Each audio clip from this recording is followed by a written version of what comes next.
എടാ നീ ആരോടും പറയത്തില്ലെങ്കിൽ ഞാനൊരു രഹസ്യം പറയാം. ആ പറ. നമ്മുടെ കേശവനങ്ങളുടെ വീട്ടിലെ വൈഫൈ ഞാൻ ഊറ്റുന്നുണ്ടടി.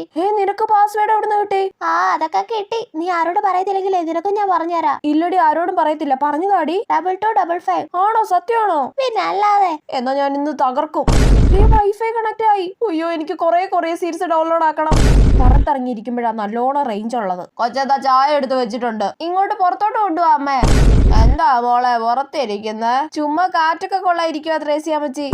കൊച്ച ഇരുട്ടായിടി, അകത്ത് കയറി വാ, കൊതുക് കടിക്കും. അകത്ത് ഭയങ്കര ചൂടാ അമ്മേ, കുറച്ച് സമയം കൂടെ പുറത്തിരിക്കട്ടെ. ഒരു 100 സീരീസ് എങ്കിലും ഡൗൺലോഡ് ആക്കിയിട്ട് ഞാൻ ഇവിടുന്ന് എണീക്കും. ഇതെന്താ കണക്ട് ആവാത്തെ? അമ്മച്ചി, അവിടെ കേശവചേട്ടന്റെ വീട്ടിൽ എന്താ ഒരു ബഹളം കേട്ടത്? അതെന്തോ നെറ്റുകാര് കൊറേ പൈസ പിടിച്ചെന്നോ 10,000 രൂപ ബില്ല് വന്നെന്നോ അങ്ങനെയൊക്കെ ഏതാണ്ടൊക്കെ പറഞ്ഞ അടിപിടിയാണെന്നേ. അയ്യോ, അടിപിടിയോ? 10,000 രൂപയുടെ ബില്ലോ? ഇനി ഊറ്റിയത് ആരാണെന്ന് കണ്ടുപിടിക്കാൻ പറ്റുമോ എന്തോ.